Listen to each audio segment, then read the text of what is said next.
September ಕ್ರಾಂತಿ ಅಂದ್ರು political ಒಂಚೂರು ನೋಡೋಣ. ನಾವು ಅಕ್ಟೋಬರ್ ಕ್ರಾಂತಿ ಅಂದ್ರು ಇಲ್ಲ, ಎಲ್ಲವೂ ವಾಂತಿ. ಈಗ ನವೆಂಬರ್ ಕ್ರಾಂತಿನೂ ಅಲ್ಲ, ಡಿಸೆಂಬರ್ ಅಂತೆ. ನಾನು ಏನ್ ಹೇಳಿದೆ ಅದೇ ಆಗ್ತಾ ಇದೆ. ಸರಿ, ಇದು ನವೆಂಬರ್ ಕ್ರಾಂತಿ ಅಲ್ಲ, ಡಿಸೆಂಬರ್ ಡೆಡ್ ಲೈನ್ ಅಂತೆ. ಕಾಂಗ್ರೆಸ್ ಸರ್ಕಾರಕ್ಕೆ ಬಿಗ್ ಶಾಕ್ ಕೊಟ್ಟಿದ್ದಾರೆ ಗುತ್ತಿಗೆದಾರರು. ರಾಜ್ಯಪಾಲರು ಹೈಕಮಾಂಡ್ಗೂ ದೂರು ಕೊಡುವ ಬೆದರಿಕೆ ಇದೆಯಂತೆ. ನೋಡಿ, ಇದು ನವೆಂಬರ್ ಕ್ರಾಂತಿ ಅಲ್ವೇ ಅಲ್ಲ. ನೀವು ಕಿತ್ತಾಡ್ಕೊಂಡು ಕುರ್ಚಿಗೋಸ್ಕರ ಪೇಚಾಡ್ತಾ ಇದ್ರೆ ಇಲ್ಲಿ ಈಗ ಸೆಂಟ್ರಲ್ ಬಂದು ತಗೋ ಚೆಕ್ಮೇಟು ಅಂತ ಇಟ್ಟಿರೋದು ಯಾರು? ಗುತ್ತಿಗೆದಾರರು.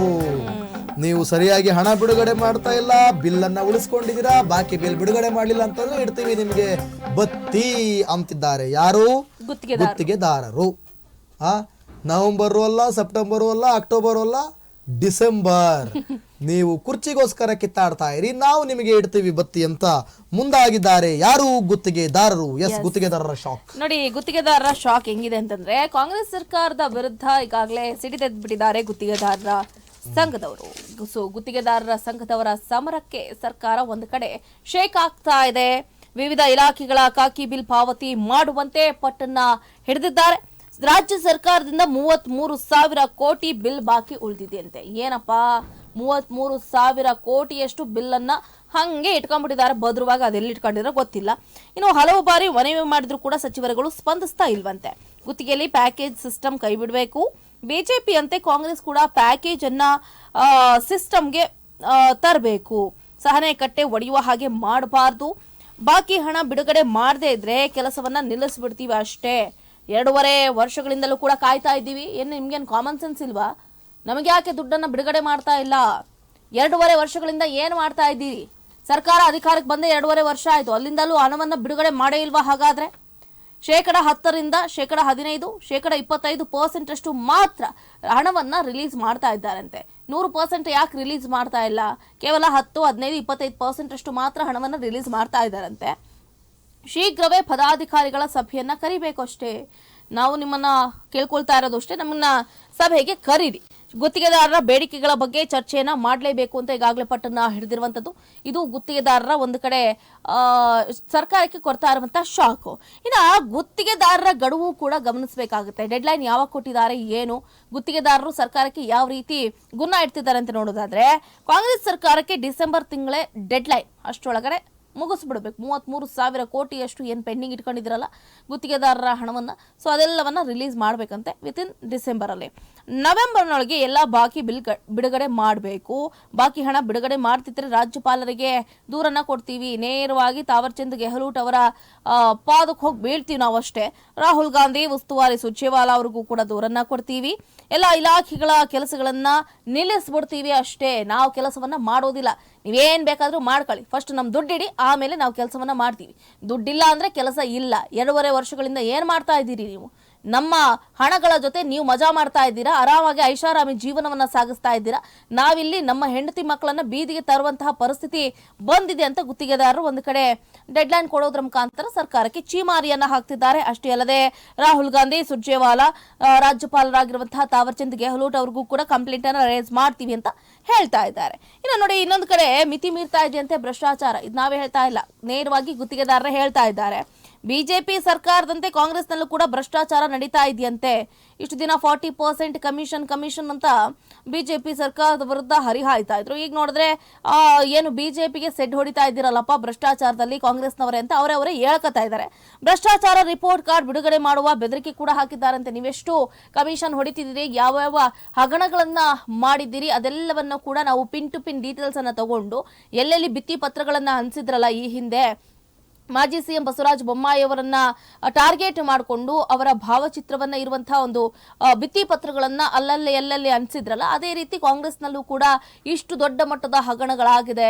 ಸೊ ಅದರಲ್ಲಿ ಯಾರ್ಯಾರೆಲ್ಲ ಪಾಲ್ ತಗೊಂಡಿದ್ದಾರೆ, ಯಾರ್ಯಾರೆಲ್ಲ ಪಾಲುಗಾರಿಕೆಯನ್ನು ವಹಿಸಿದ್ದಾರೆ, ಅದೆಲ್ಲವನ್ನು ಕೂಡ ಬಿಡುಗಡೆ ಮಾಡ್ತೀವಿ ಅಂತ ಒಂದು ಕಡೆ ಎಚ್ಚರಿಕೆಯನ್ನ ಕೊಟ್ಟಿದ್ದಾರೆ, ಭಯವನ್ನು ಕೂಡ ಮೂಡಿಸಿದ್ದಾರೆ.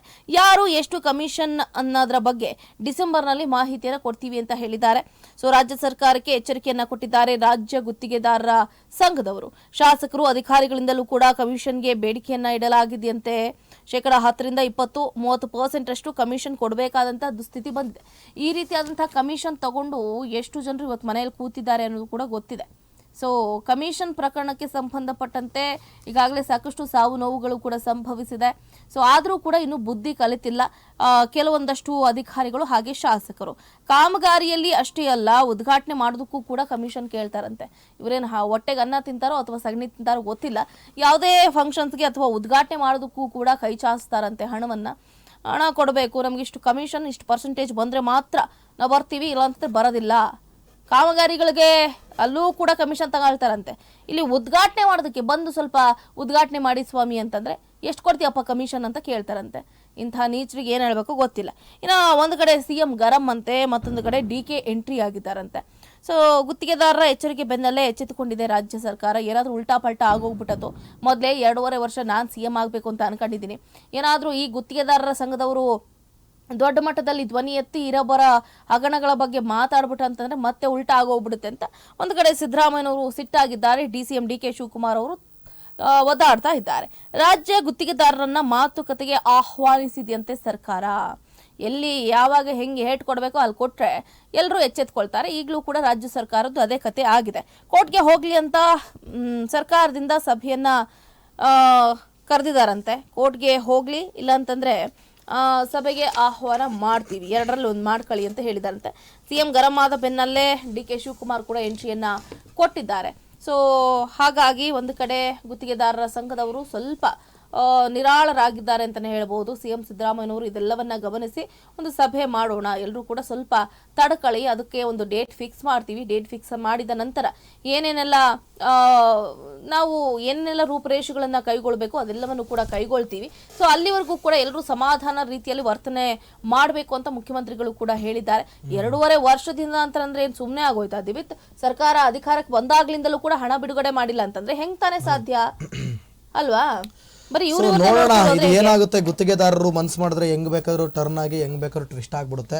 ಓಕೆ, ಮುಂದಿನ ಪ್ರಮುಖವಾದಂತ ವಿಚಾರ, ಬಿಜೆಪಿ ಮತ್ತು ಕಾಂಗ್ರೆಸ್ ನಡುವೆ ಬ್ಯಾನ್ ಬಡಿದಾಟ ಜೋರು. ಅನುಮತಿ ಇಲ್ಲದೆ ಸಾರ್ವಜನಿಕ ಸ್ಥಳ ಬಳಸಂಗಿಲ್ಲ RSS ವಿಚಾರಕ್ಕೆ ಎಲ್ಲಾ ಸಂಘ ಸಂಸ್ಥೆಗಳಿಗೂ ಇದು ಕಡ್ಡಾಯ. RSSಗೆ ಸರ್ಕಾರದ ಪರೋಕ್ಷ ಅಂಕುಶ. ಸರ್ಕಾರದ ವಿರುದ್ಧ ಮುಗಿಬಿದ್ದಿದೆ ಬಿಜೆಪಿ. 2013ರ ಆದೇಶವನ್ನ ಉಲ್ಲೇಖಿಸಿ ಕೈ ಕೌಂಟರ್ ಕೊಡ್ತಾ ಇದೆ. ಬನ್ನಿ, ಬ್ಯಾನ್ ಬಡಿದಾಟ, ಸರ್ಕಾರದ ಷರತ್ತು ಏನು ಅಂತ ಎಲ್ಲವನ್ನು ಕೂಡ ಒಂದ್ ಕಡೆಯಿಂದ ನೋಡ್ತಾ ಹೋಗೋಣ. ಸರ್ಕಾರದ ಜಾಗ ಬಳಕೆಗೆ ಪೂರ್ವಾನುಮತಿ ಕಡ್ಡಾಯ. ಶಾಲೆ, ಪಾರ್ಕ್, ಮೈದಾನ, ರಸ್ತೆ ಬಳಕೆಗೆ ಅನುಮತಿ. ಸರ್ಕಾರದ ಜಾಗ ಬಳಕೆಗೆ ಪೂರ್ವಾನುಮತಿ ಕಡ್ಡಾಯ, ಆಯ್ತಾ? ಶಾಲೆ, ಪಾರ್ಕ್, ಮೈದಾನ, ರಸ್ತೆ ಬಳಕೆಗೆ ಅನುಮತಿ ಕೊಟ್ಟಿದ್ದಾರೆ. ಸಂಘಗಳು ಪ್ರಚಾರ, ತರಬೇತಿ, ಉತ್ಸವಗಳಿಗೆ ಅನ್ವಯ. ಸಂಬಂಧಿತ ಇಲಾಖೆಯಿಂದ ಪೂರ್ವಾನುಮತಿ ಕಡ್ಡಾಯ, ಅನುಮತಿ ತಗೊಳ್ಬೇಕು. ಅನುಮತಿ ಇಲ್ಲದೆ ಸಭೆ, ಸಮಾರಂಭ, ಚಳವಳಿ ನಡೆಸಿದ್ರೆ ಕ್ರಮ ಆಗುತ್ತೆ. RSS ಸೇರಿ ಎಲ್ಲ ಖಾಸಗಿ ಸಂಘ ಸಂಸ್ಥೆಗಳಿಗೂ ಕೂಡ ಅನ್ವಯ, ಕೇವಲ RSS ಮಾತ್ರ ಅಲ್ಲ. ಯಾವ ಸ್ಥಳ, ಯಾರ ಅನುಮತಿ? ಸರ್ಕಾರಿ ಶಾಲೆಗಳಲ್ಲೇನಾದರೂ ನೀವು RSS ಕಾರ್ಯಕ್ರಮ ಅಥವಾ ಇತರ ಖಾಸಗಿ ಸಂಘಗಳ ಸಂಸ್ಥೆಗಳಿಂದ ನೀವು ಕಾರ್ಯಕ್ರಮ ಮಾಡ್ತೀರಿ ಅಂದರೆ ಸಾಕ್ಷರತಾ ಇಲಾಖೆಯ ಅನುಮತಿ ಬೇಕು. ಪಾರ್ಕ್, ಮೈದಾನ ತಗೊಳ್ಬೇಕು ಅಂದರೆ ನಗರಾಭಿವೃದ್ಧಿ ಮತ್ತು ಗ್ರಾಮೀಣಾಭಿವೃದ್ಧಿ ಇಲಾಖೆಯಿಂದ ಪರ್ಮಿಷನ್ ತಗೋಬೇಕು. ಸಾರ್ವಜನಿಕ ರಸ್ತೆಗಳನ್ನು ನೀವು ಬಳಕೆ ಮಾಡ್ಕೊಳ್ತೀರಾ ಅಂತಂದರೆ ಜಿಲ್ಲಾಧಿಕಾರಿಗಳು ಮತ್ತು ಪೊಲೀಸ್ ಇಲಾಖೆಯಿಂದ ಅನುಮತಿಯನ್ನು ಪಡೆದುಕೊಳ್ಳಬೇಕು. ಬನ್ನಿ, 2013ರ ಆದೇಶ ಏನು? ಬ್ಯಾನ್ ಬಡಿದಾಟ 2013ರ ವಿಚಾರವನ್ನ, ಆ ಆದೇಶವನ್ನ ಇಟ್ಕೊಂಡು ಕೌಂಟರ್ ಕೊಟ್ಟಿದ್ದೇನು? RSS ಬಿಜೆಪಿ ಸರ್ಕಾರದ ಅವಧಿಯಲ್ಲಿ ಸಂಪೂರ್ಣ ಬ್ಯಾನ್ ಮಾಡಿತ್ತು. ಚಾಮರಾಜಪೇಟೆಯ ಕೋಟೆ ಶಾಲೆ ಕಾರ್ಯಕ್ರಮದ ನಿಮಿತ್ತ ಸುತ್ತೋಲೆ ಹೊರಡಿಸಿತ್ತು. ಶಾಲೆಯ ಆವರಣ ಮಕ್ಕಳ ಪಾಠ ಪ್ರವಚನಗಳಿಗೆ ಮಾತ್ರ ಸೀಮಿತ. ಆಟೋಟ ಕಾರ್ಯಕ್ರಮಗಳಿಗೆ, ಸ್ಪರ್ಧಾ ಕಾರ್ಯಕ್ರಮಗಳಿಗೆ ಮಾತ್ರ ಬಳಕೆ ಮಾಡಿಕೊಳ್ಬೇಕು. ಶೈಕ್ಷಣಿಕ ವಿಚಾರಕ್ಕೆ ಮಾತ್ರ ಶಾಲೆ ಆವರಣವನ್ನು ಬಳಸಬೇಕು, ಅದು ಬಿಟ್ಟು ಬೇರೆ ಅದಕ್ಕೆ ಯಾವುದಕ್ಕೂ ಬಳಸಂಗಿಲ್ಲ. ಶೈಕ್ಷಣೇತರ ಚಟುವಟಿಕೆಗಳಿಗೆ ಅನುಮತಿ ಕೊಡಬಾರ್ದು. ಖಾಸಗಿ ಕಾರ್ಯಕ್ರಮಗಳಿಗೆ ಅವಕಾಶವೇ ಇಲ್ಲ. ಖಾಸಗಿ ಕಾರ್ಯಕ್ರಮಗಳಿಗೆ ಅನುಮತಿನೂ ಕೊಡಂಗಿಲ್ಲ, ಪ್ರಸ್ತಾವನೆನೂ ಸಲ್ಲಿಸುವಂತಿಲ್ಲ. ಈ ನಿಯಮವನ್ನು ಅಂದರೆ 2013ರ ಆದೇಶವನ್ನೇ ಇಟ್ಕೊಂಡು ಕೌಂಟರ್ ಕೊಟ್ಟಿದೆ ಕೈ ಅಂತ ಹೇಳ್ಬೋದು. ಸೊ ಈ ವಿಚಾರಕ್ಕೆ ಸಂಬಂಧಪಟ್ಟಂತೆ ನಮ್ಮ ಪ್ರತಿನಿಧಿ ಚಿಟ್ಚಾಟ್ ಮಾಡಿದ್ದಾರೆ, ನೋಡೋಣ ಏನು ಮಾತಾಡಿದ್ದಾರೆ, ಏನಾಗಿದೆ ಅಂತೇಳಿ.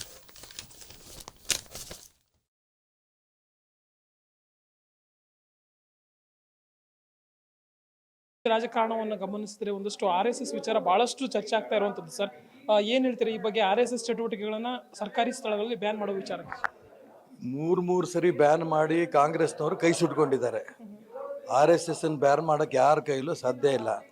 RSS ರಾಷ್ಟ್ರಭಕ್ತ ಸಂಘಟನೆ, ಹಿಂದೂಗಳೆಲ್ಲ ಒಟ್ಟಾಗಿರಬೇಕು ಅನ್ನೋಂಥ ಯೋಚನೆ ಮಾಡ್ತಾರೆ, ದೊಡ್ಡ ಸಂಘಟನೆ. ಆ ಸಂಘಟನೆಯನ್ನು ಬ್ಯಾನ್ ಮಾಡೋಕ್ಕೆ ಯಾರಾಗಲ್ಲ, ಬ್ಯಾನ್ ಮಾಡಿದ್ರು ತೊಂದರೆ ಅನುಭವಿಸ್ತಾರೆ. ಸರ್, ಈಗ ರಾಜ್ಯದಲ್ಲಿ ರಾಜಕಾರಣವನ್ನು ಗಮನಿಸುವುದಾದ್ರೆ ಬಹಳಷ್ಟು ಏನು ಪ್ರಚಲಿತದಲ್ಲಿರುವಂತಹ ವಿಚಾರ ಅಂತಂದ್ರೆ ಅದು RSS ನ ವಿಚಾರ. ಸೊ ಸಾಕಷ್ಟು ಒಂದಷ್ಟು ಚರ್ಚೆಗೆ ಈ ಒಂದು RSS ವಿಚಾರ ಗ್ರಾಸವಾಗಿರುವಂತದ್ದು. ಸೊ ಈಗಾಗಲೇ RSS ಚಟುವಟಿಕೆಗಳನ್ನ ಸರ್ಕಾರಿ ಏನು ಪ್ರದೇಶಗಳಲ್ಲಿ ಅಂದ್ರೆ ಸರ್ಕಾರಿ ಭೂಮಿಗಳಲ್ಲಿ ನಿಷೇಧ ಮಾಡಬೇಕು ಅನ್ನುವಂತ ವಿಚಾರ. ಸೊ ಏನ್ ಹೇಳ್ತೀವಿ ಸರ್? ಇಲ್ಲ, ಇದು ಒಳ್ಳೇದಲ್ಲ ಯಾಕಾಗಿ ಸರ್? ಸರ್ಕಾರಕ್ಕೂ. ಯಾಕೆಂದ್ರೆ ಸರ್ಕಾರಕ್ಕೆ ಮಾಡ್ಲಿಕ್ಕೆ ಬೇರೆ ಬೇಕಾದ ಕೆಲಸಗಳಿದ್ದಾರೆ. ಏನು ಅನಾಹುತ ಆಗಿದೆ RSS ಇಂದ ಹೇಳಿ, ಏನು ಅನಾಹುತ ಆಗಿದೆ? ಸುಮ್ಮನೆ ನೀವೇನು ಮಾಡ್ತಾ ಇದ್ದೀರಿ ಅಂತಂದರೆ, ನೀವು ಬರೀ ಬಾಯಲ್ಲಿ ಆಡಳಿತ ಮಾಡ್ತಾ ಇದ್ದೀರಿ. ಕೈಯಲ್ಲಿ ಆಡಳಿತ ಮಾಡ್ರಪ್ಪ ಅಂದರೆ ಬರೀ ಬಾಯಲ್ಲಿ ಆಡಳಿತ ಮಾಡ್ಲಿಕ್ಕೆ ಹೋಗಿ ಆಡಳಿತ ಇಲ್ಲ, ಅಭಿವೃದ್ಧಿ ಇಲ್ಲ. ಬಂತ ಇಂಥ ಸುದ್ದಿಗಳನ್ನ ಹಿಡ್ಕೊಂಡು ಇದರಲ್ಲಿ ಸುಮ್ಮನೆ ನೀವು ಇನ್ವಾಲ್ವ್ ಆಗಿ ಜನರ ಮನಸ್ಸನ್ನು ಆ ಕಡೆ ತಗೊಂಡು ಹೋಗ್ತಾ ಇದ್ದೀರಿ ಅಂತ. No, this is no good for Siddaramaiah. Divert ಮಾಡಕ್ಕಾಗಿ ಅಂದ್ರೆ ಒಂದು ದಟ್ಸ್ ಆಲ್. ಓಕೆ. RSS ಬಗ್ಗೆ ತಮ್ಮ ಅಭಿಪ್ರಾಯ ಏನು ಸರ್? ಇಷ್ಟು ವರ್ಷದ ಒಂದು ಅನುಭವ, ರಾಜಕಾರಣದ ಅನುಭವ. ಸರ್, RSSನ ನಾನು ಚಿಕ್ಕನ್ನಿಂದ ನೋಡ್ತಿರೋನು, ಮೈಸೂರಿನಾನೇ. ಓಕೆ. RSS ಅದೊಂದು ಸ್ವಯಂ ಸೇವಾ ಸಂಸ್ಥೆ. ದೇಶದ ಬಗ್ಗೆ, ಜನರ ಬಗ್ಗೆ ಏನು ಅದ್ರ ಪಾಡ್ಗೆ ಅದು ಕೆಲಸ ಮಾಡ್ಕೊಂಡು ಹೋಗ್ತಾ ಇದೆ.